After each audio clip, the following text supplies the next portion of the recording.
Internet ने हमारी ज़िंदगी को बहुत ही आसान कर दिया है। कोई भी इंफॉर्मेशन विद इन सेकेंड हम पा सकते हैं, भले ही किसी भी कंट्री की वो इंफॉर्मेशन हो या कितनी दूर ही क्यों ना हो वो देश, लेकिन विद इन सेकेंड हम कोई भी इंफॉर्मेशन को गेट कर सकते हैं। तो क्या आपको पता है ये इंटरनेट काम कैसे करता है? आज हम बताएंगे कि ये इंटरनेट कैसे काम करता है बहुत ही सिंपल भाषा में। तो स्टार्ट करते हैं, समझते हैं। लोगों के मन में इमेज क्या होती है पहले वो समझते हैं। होता क्या है, लोगों के मन में ऐसा होता है कि internet is something like clouds. वहाँ से हम डेटा को गेट कर सकते हैं, हम बस मोबाइल में टाइप करते हैं और कहीं क्लाउड्स में डेटा स्टोर रहता है और वहाँ से हम डेटा को गेट करते हैं। मोस्ट ऑफ द लोगों के मन में ऐसे कुछ इमेज होती है इंटरनेट के बारे में। बट इंटरनेट ऐसे तो काम बिल्कुल भी नहीं करता। तो काम कैसे करता है वो समझते हैं। देखो, इंटरनेट का मतलब क्या होता है, जब ढेर सारे कंप्यूटर सिस्टम आपस में कनेक्टेड हों किसी भी तरीके से, तो वो एक तरीके का इंटरनेट हो जाता है। तो मान लो ये दो कंप्यूटर हैं, तो ये हमारा एक तरीके का इंटरनेट बनाना स्टार्ट कर रहे हैं। कुल मिला के यहाँ पर दो हैं तो 2 लाख भी हो सकते हैं और 2 करोड़ भी हो सकते हैं, जो सारे कंप्यूटर आपस में इंटरकनेक्टेड हैं। लेकिन होता यह है कि आप देखते होंगे कि आपने मोबाइल निकाला, सुबह दोपहर शाम रात किसी भी दिन आपने लिखा google.com और गूगल की वेबसाइट ओपन हो जाती है। तो यानी कि गूगल की वेबसाइट जहां भी है, जिस कंप्यूटर में है, वो शायद हमेशा चलता होगा। क्योंकि अगर रात में बंद कर दिया जाता होता तो रात में गूगल की वेबसाइट ओपन ही ना होती। तो जो कंप्यूटर हमेशा चलते हैं, ठीक है ना, यानी कुछ कंप्यूटर ऐसे होते हैं जो हमेशा चलाए जाते हैं, और जो कंप्यूटर हमेशा चलाए जाते हैं उनको बोल दिया जाता है सर्वर। तो ये हमारा क्या हो गया, सर्वर। ओके।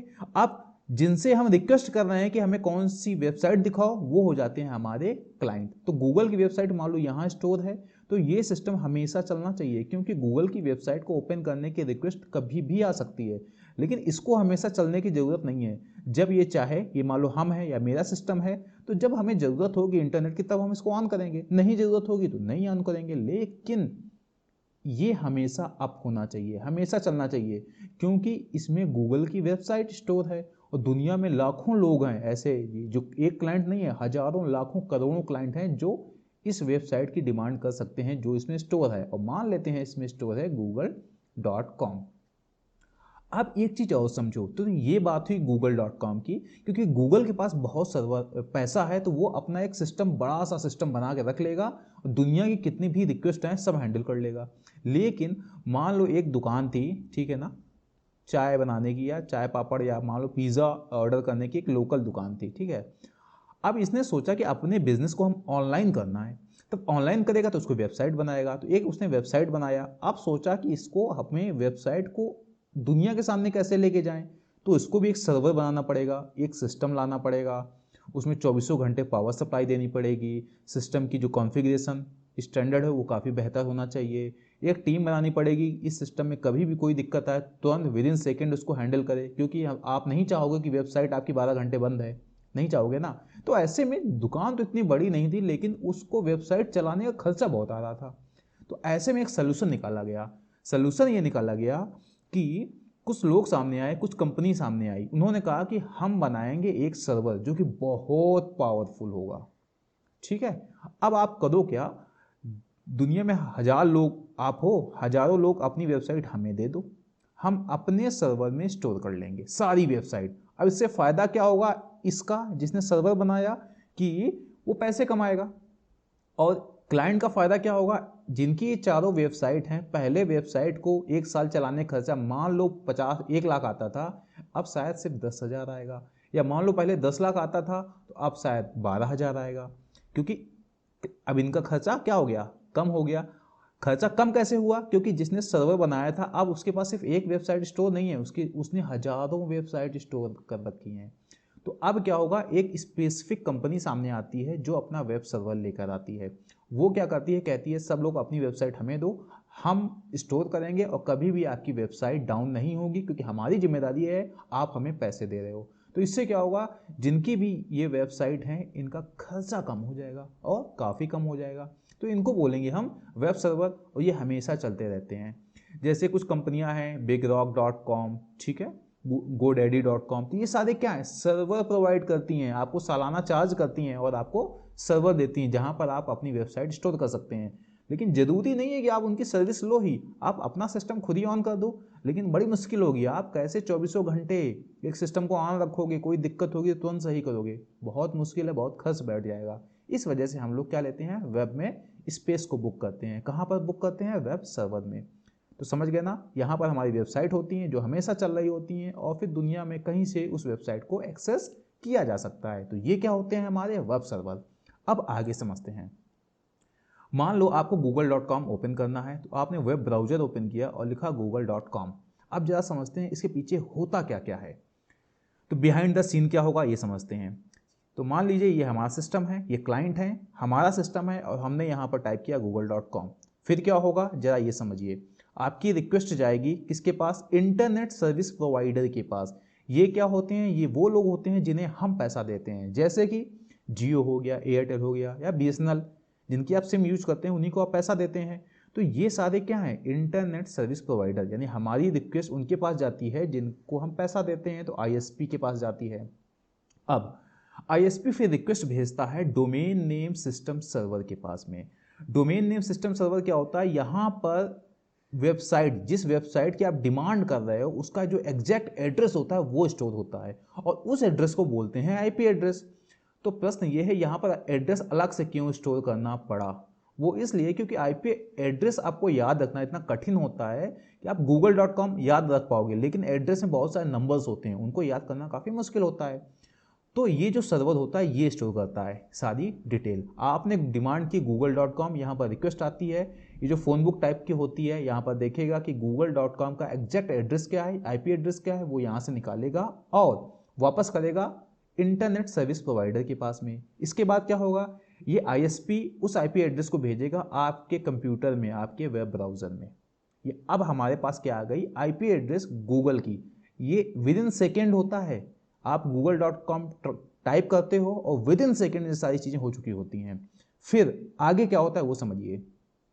अब आपके पास है आईपी एड्रेस, किसका एग्जैक्ट आईपी एड्रेस है, google.com का। तो फिर क्या होगा, आपका ब्राउजर अब रिक्वेस्ट भेजेगा किसको, google.com को, और गूगल क्या करेगा, आपकी रिक्वेस्ट को पूरा करेगा और अपना होम पेज कहाँ पे, आपके सिस्टम में ओपन कर देगा।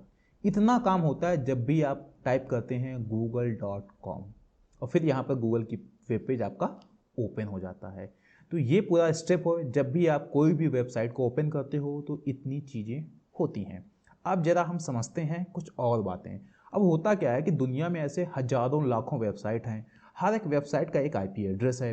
तो अगर आपको पता करना हो कि पर्टिकुलर वेबसाइट का आईपी एड्रेस क्या है, तो आप कैसे पता कर सकते हैं, जरा ये समझ लेते हैं। देखो, वेबसाइट कैसे वर्क करती है वो आपको बता दिया, इंटरनेट कैसे वर्क करता है वो बताया है, सॉरी वेबसाइट के लिए मैं अगला वीडियो बनाऊंगा, इंटरनेट कैसे वर्क करता है। लेकिन कुछ चीज़ें और भी हैं। पहली चीज़ हम ये जानेंगे कि कैसे हम किसी भी वेबसाइट का आईपी एड्रेस पता कर सकते हैं, और फिर जानेंगे कि इंटरनेट में जो डेटा, यानी अगर आपका जो गूगल का जो सर्वर है वो कहाँ पर है, अमेरिका में है, तो हम इंडिया में बैठकर वो जो पेज ओपन कर रहे हैं, तो पूरा डेटा इंडिया तक आया कैसे, क्या क्लाउड से आया या कोई और तरीका, दो चीज़ें हम जानने वाले हैं। तो चलिए हम आगे समझते हैं। तो पहले हम एक वेबसाइट देखेंगे जिसका नाम है nslookup.io। इसको आप ओपन करेंगे, ओपन करने के बाद यहाँ आप टाइप करेंगे उस वेबसाइट का नाम जिसका आप एड्रेस पता करना चाहते हैं। तो हम करते हैं google.com। यहाँ पे आपको ये बता रहे हैं कि कैसे आप किसी भी वेबसाइट का आईपी एड्रेस पता कर सकते हैं। तो यहाँ पर ये आया हमारा आईपी एड्रेस 142.251.46.3238। इसको हम कॉपी कर लेंगे। अब या तो हम गूगल को ओपन करना चाहते हैं तो सीधे लिखें google.com, तो भी ओपन हो गया। लेकिन दूसरा तरीका भी है कि आप सीधे आईपी एड्रेस से ओपन कर सकते हैं। यहाँ पर आइए और सीधे आईपी एड्रेस को पेस्ट कर दीजिए और एंटर कर दीजिए। जैसे एंटर किया, सीधे पेस्ट किया, सीधे उसी आईपी एड्रेस को पेस्ट किया और फिर भी ओपन क्या हो रहा है, गूगल का साइट।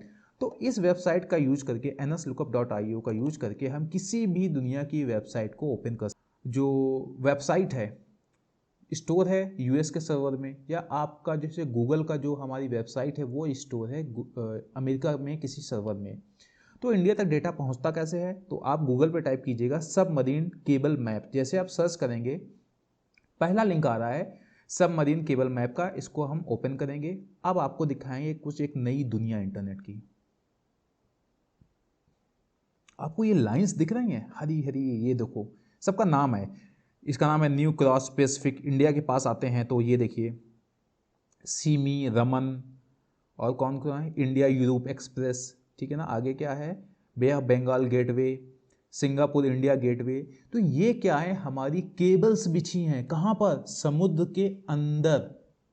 ये केबल्स हैं, ऑप्टिकल फाइबर केबल हैं। जैसे अब मान लो गूगल के किसी पेज को ओपन करना है, वो स्टोर है यहाँ पर पश्चिमी यूनाइटेड स्टेट ऑफ अमेरिका में, तो मान लो यहाँ से स्टोर है, तो क्या होगा, आपने जब भी रिक्वेस्ट करोगे तो वो रिक्वेस्ट इन किसी केबल से होती हुई विद इन सेकेंड कहाँ पहुँचेगी, यहाँ पहुँचने वाली है, और यहाँ से फिर गूगल का सर्वर अपना पेज डिस्प्ले करेगा और आपके कंप्यूटर में डिस्प्ले होने वाला है।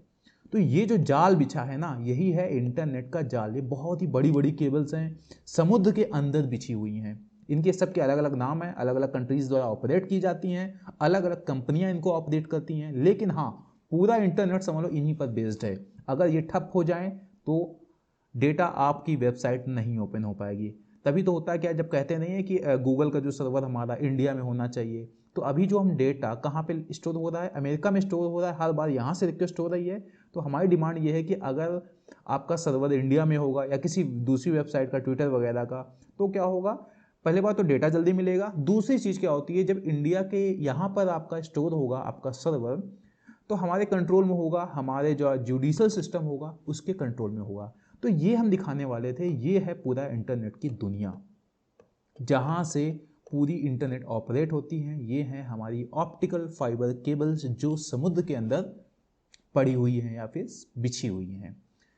तो ये था हमारा पहला वीडियो जिसमें मैंने समझाया कि इंटरनेट कैसे काम करता है। नेक्स्ट वीडियो में हम बात करने वाले हैं कि वेबसाइट कैसे काम करती है। Thank you.